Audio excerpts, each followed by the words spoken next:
लांबी सांग मला किती. 37 आहे. 37 लिहून घेतला. उद्या गुरुवार तर मी मध्ये काहीच लिहून देणार. कुणी बोललं ना गुरुवारी सगळा कॉमन क्लास करणार, लिहून देणार. टाइम काय व्हायला लागलं आता तिला लिहून देण्यामध्ये हिचं काहीतरी एक सोपी युक्ती सांगतो. 36, 38, 40 पर्यंत कमर असेल तर 3 मीटरचा. ओके कळलं? सोपं काम. आता ज्यांनी एखाद्याने साडी दिली तिला सांगायचं एक साडी लागते आणि जिथं बॉर्डर आहे त्याला प्लेट सांगायचं आणि ती जर म्हणली नाही मला कळ्यांचा करायचा दुप्पट फीस सांगायची. किती? 1,500 ते 2,000. ही बॉर्डर कापून घ्यायची आणि कळ्या टाकायच्या. किती कळ्या करायच्यात काय करायच्यात काय नाही. आता आपण हे कळ्यांचा करत नाहीये, आपण 1 नंबरचा करतोय प्लेटवाला आहे ना. आता आम्ही लिस्ट काढून दिली. हे करणार घागऱ्यांची लिस्ट, वन पीसची लिस्ट, ब्लाउजांची लिस्ट. ही साडी आपल्याला जवळपास आता पदर काढलाय आपण. पदर 1 मीटरचा असेल ना, पदर 1 मीटरचा असेल. आता साडी किती आहे बघा, टेप घ्या. लांबी 37 आहे. 37 हे जर पहा इकडे बघ. हे वर 2 इंच सोडून द्या कमर पाहिजे. इथून टाकायचं 37 कुठे येते ते.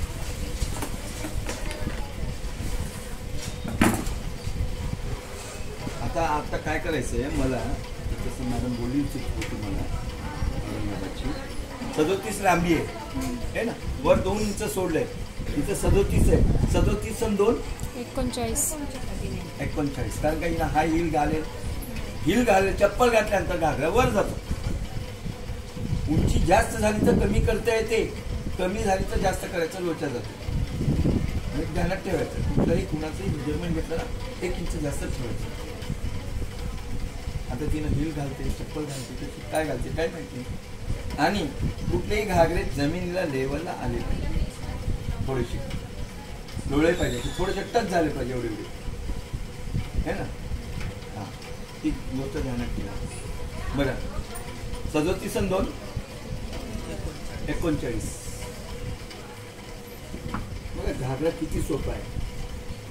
सोनीनं जर तिथं बोर्ड लावली शिकून चांगलं मातळ्याला पोरीत पोरी गोळा होतात माहिती. शपथ आहे तू असं समजू नको या कलेला.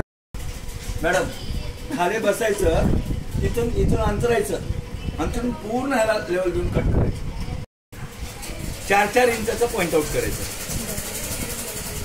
4चा अर्धा असं, पुन्हा 4चा अर्धा असं, हे 4चा अर्धा असं. हे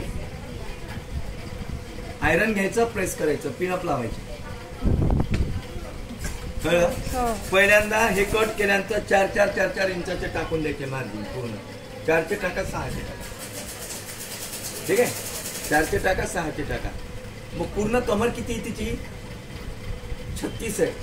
मग आपल्याला 40 करावी लागते. ओके.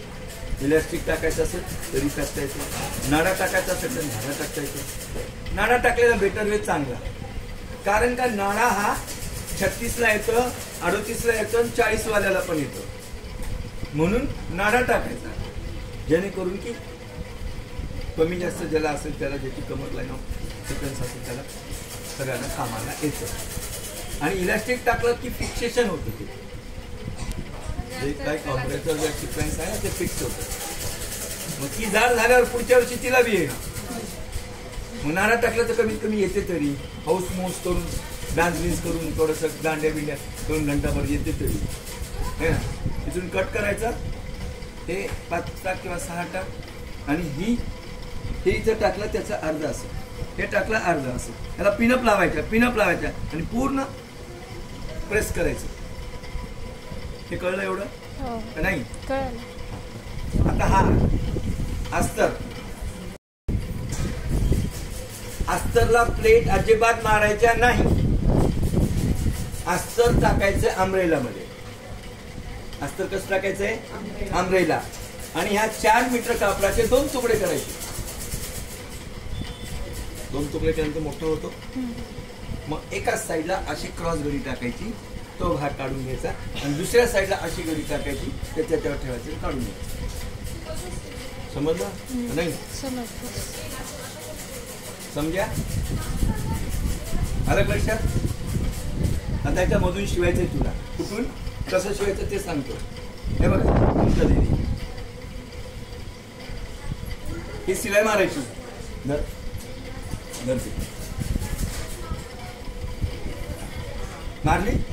मारल्यानंतर हा पीस मोठा होणार. मोठा झाल्यानंतर मग ही घडी अशी क्रॉस टाकणार. घेर पण खूप होणार. तेवढा त्याचा जेवढा घेर आहे ना तेवढा घेर होणार. मग किती तिने डान्स करू दे, किती काही करू दे, काही प्रॉब्लेम नाही ना. समजलं ना?